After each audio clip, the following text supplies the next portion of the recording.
Hey guys, Drifter here. Welcome to Ghost in Depth. In today's episode, we're going to be going over Ballistic Vest. I've got all the raw stats and numbers behind the vest, but first of all, I just kind of wanted to show you some of the more unusual things that they do and some of the more useful things that you can do with them, and it's best to see it rather than just hear me tell you about it. Today I'm working with Oh Lord O. He's got his own YouTube channel, and we work together on quite a few things. You'll find it linked in the description, along with a link to more information about the vest. But the first thing that I wanted to show you is that vest grants you kind of partial immunity to Riley or to the dogs. It's going to take the dog 3 bites to kill me when I'm wearing the vest. There's bite number 1. He's going around. There's bite number 2, and bite number 3 will finish me off whenever he decides to, 360 quick dog me or whatever.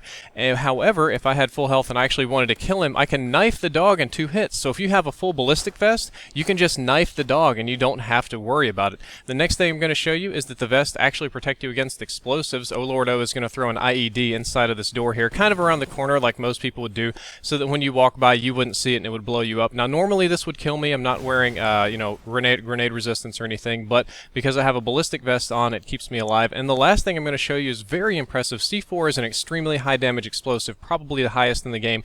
I'm standing right beside the C4, definitely in the kill zone. However, because I'm wearing the ballistic vest, I survive. Next up, I'm going to show you some of its damage reduction properties. The gun I'm using is the Amelie. It deals 50 damage per shot in close quarters combat. It's a very solid number, easy to work with. And what you're going to see is when I start shooting Oh Lord O, I'm going to accidentally double burst in a second, but it takes me 5 shots to kill him, or 250 damage. That's how many, health points you get with the vest. And we'll skip to that in a minute when we hit the numbers section. But that is a lot of damage. It doesn't feel like a lot, like, oh, it's only a few shots. Well, this is the L115, the highest damage sniper rifle in the game, and he just took 2 shots to the chest with the vest, and it's going to take 3 shots to the chest with an extremely high damage sniper rifle to kill him.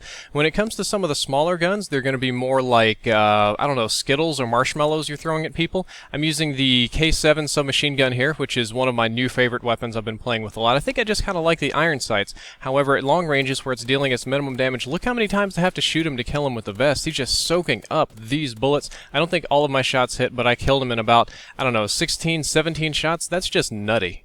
Last but not least, let's go over some of the things that ballistic vests do not protect you from. One of them is going to be armor-piercing rounds. When I have an armor-piercing attachment on this gun, I just kill him in 1 hit like it was absolutely no problem. It doesn't even show the vest hit marker because it just penetrates right through it, goes straight through.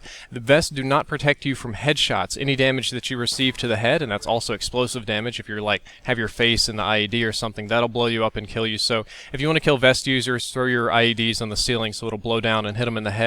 And lastly, it's not going to protect you from throwing knives either. I'm going to hit him right in the family jewels right there. Full ballistic vest kills him, no problem whatsoever. I know I said that was last, but I goofed up a little bit. There is one last thing, and that's the Kem Strike. Does the ballistic vest protect you from the Kem Strike? Spoiler, no, it definitely does not. The Kem Strike destroys everything, including the map, and your little sweater vests are not going to protect you. Now that we're done with some of the examples, let's skip straight into the stats of the ballistic vest. The gameplay that you're about to see is me running around with the K7 submachine gun, getting all my support streaks, picking up vests, throwing them down, and working together with Oh Lord O. It's kind of a fun gun. I'd recommend you give it a go. It's one of the few old-school feeling submachine guns in this game. The first and most important statistic is how much health does the vest give you? Well, the vest give you 150 armor. They don't technically give you health, but they give you 150 extra points of armor, and the armor works about the same as health. It's effectively the same. It allows you to soak up the same amount of damage. So when you're wearing a ballistic vest, you have 250 hit points or health points or HP with a vest on. Call of Duty doesn't show these numbers. They're still there. They're just kind of invisible or hidden. But when you have a vest on, you have 150 layer of protection and 250 total health, or 2.5 times your normal amount of health. And the vest armor will absorb 100% of the damage taken. There was this rumor, well, it's always been part of Call of Duty, that let's say you're in low health and you pick up some vests when you're kind of in one shot, and you get shot again, it'll still kill you because, the vest will take half and your health takes half. That's not true. The vest absorbs 100% of the damage until it's destroyed. And after it's destroyed, then it affects your health. So if you're in very low health and you pick up a vest and somebody nails you with like a 100 damage sniper rifle shot, it's still not going to kill you because the vest is going to soak up 100% of that damage. As I said before, the vests work like your health. They absorb the same amount of damage that your body would, so if you get shot with a weapon that deals 25 damage, that's going to deal 25 damage to your 150 points of armor. plus 1 hit point. They added in this sort of deteriorating factor so that every time you take damage plus 1. The forum that I read, which is linked in the description, you can go over, kind of described it as a bleed. So if you get shot with something that does 25 damage, it's going to deal 25 plus 1 damage to the vest, or 26.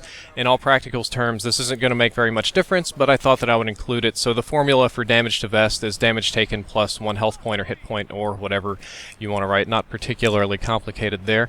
Toward the end of the episode, I've got a list of things that you are and are not protected from with the vest. When you're wearing your vest, you are protected from explosives of just about any kind. All the explosives it seemed to have protected me from, except the thermobaric. I believe that one shoots through the vest. You're protected from bullets of all kind from any source, and you're also protected from dogs. The dog bites don't affect you. There are some things that the vest does not protect you from. Number 1 is armor-piercing rounds. Those completely ignore the vest and go straight to damaging your health. You are not protected from the throwing knife. You are not protected from being stabbed, and you are not protected from fall damage, and perhaps most importantly, the vests leave your head completely unprotected. If you shoot at somebody that's wearing a ballistic vest and you hit them in the head, you're going to be dealing 100% normal damage, and you're not going to affect the vest at all. So if you're dealing with a team of people that are using vests and you don't have a class with armor-piercing rounds, my recommendation is just go for headshots. You'll kill them faster anyway. It's a more skillful thing to do, but you won't have to deal with those annoying sweater vests. When it comes to my opinion of the vest, they are quite possibly the very best support streak in Call of Duty Ghosts. They are very, very effective. You know, anything that helps you win a gunfight or keeps your teammates alive is going to be effective, and Ballistic Vest is almost like picking up Juggernaut armor or the Juggernaut perk. Actually, it's better than having the old Juggernaut perk. You have a ton of health. You have 2.5 times normal health with the vests, and I really think that the vests are quite possibly the best support streak outside of maybe the SATCOM or the Oracle. Those are also extremely useful, so I would highly recommend that you run Ballistic Vest if you want to be a support player. Well guys, that's all for this episode. I hope that you enjoyed it, and I hope that you learned something useful. If you'd like to check out the previous episode, which is on the FAD, you can click the box on the left. That'll open in a new window. If you'd like to check out the next episode, that's going to be on the Remington R5. You can click that box. It'll also open in a new window. As always, if you enjoyed the content, don't forget to like, favorite, and subscribe, and don't forget to check out the description for some coupons for Scuf Gaming and for Brass Monkey apps. Drifter out.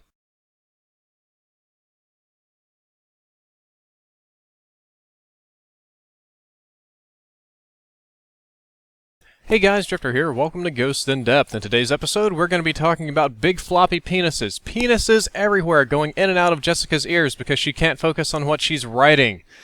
Yep, my audio's good.